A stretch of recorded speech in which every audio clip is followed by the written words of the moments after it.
On va aller plus loin sur cette thématique avec notre invité par visioconférence. Bonjour Thibaut Nil, vous êtes préparateur mental sportif de haut niveau. On vient donc de parler du forfait de la gymnaste Simone Biles. Elle a évoqué le besoin de se concentrer sur elle-même. C'est difficile pendant les Jeux Olympiques d'assumer une telle pression? Bonjour.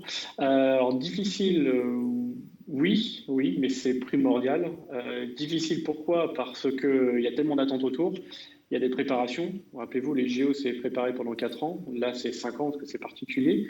Beaucoup d'entraînement, donc beaucoup de sacrifices, avec un objectif, avoir cette médaille. Surtout pour Simone Biles, c'est vraiment cette médaille qu'elle voulait. Peut-être qu'elle avait besoin de prendre un peu plus de temps pour elle un peu plus tôt, mais elle n'a pas osé le dire. Voilà. Est-ce que c'est normal? Moi, je dirais oui. C'est qu'elle met sa santé avant tout, sa santé mentale avant tout. Et je trouve que c'est une très très belle chose qu'elle mette entre guillemets le côté humain avant le côté athlète, avant toute chose. Donc je trouve que c'est une très très belle chose, oui. Oui, c'est courageux, on peut le dire, de sa part, d'assumer de ne pas aller bien. Ah oui, c'est très très courageux parce que rappelez-vous, on est dans une société où les émotions, faut pas en parler, il faut les refouler. Et là, le fait qu'elle dise ouvertement non, je ne peux pas, il faut que j'arrête, que ce soit Naomi ou même Marie-Josée Pérec avant, c'est très très très courageux. Et ce qui est génial, c'est qu'il y a beaucoup beaucoup de soutien. Elle reçoit beaucoup de messages de soutien, donc c'est très très important pour elle elle va en avoir besoin pour se reconstruire. Oui, sur les Donc réseaux sociaux, hein, beaucoup de c'est très, messages très pour soutenir cette athlète. oui.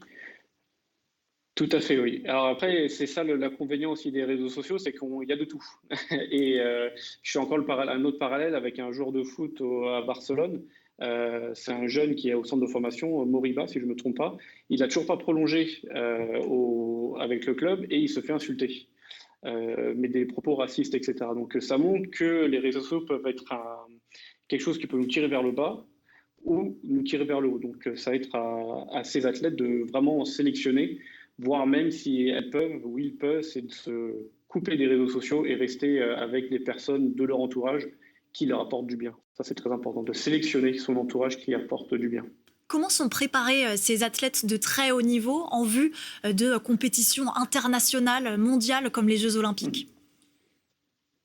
Ah bah, ils sont préparés, comme vous dites, comme des sportifs de haut niveau, c'est-à-dire au niveau physique, au niveau technique, tactique, nutrition et au niveau mental. C'est très, très, très important pour son équilibre en tant qu'athlète et en tant que personne humaine. Ça, c'est très, très important. Parce qu'en tant qu'athlète de haut niveau, notamment en JO, moi j'ai fait du sport de haut niveau, enfin, pas de sport de haut niveau, du sport amateur, j'aurais aimé faire du sport de haut niveau.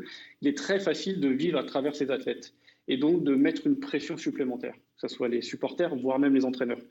Et c'est pour ça que c'est très, très important pour les athlètes de se protéger. Très, très Est-ce que important. est-ce que c'est encore tabou de pouvoir parler de santé mentale pour les sportifs de haut niveau?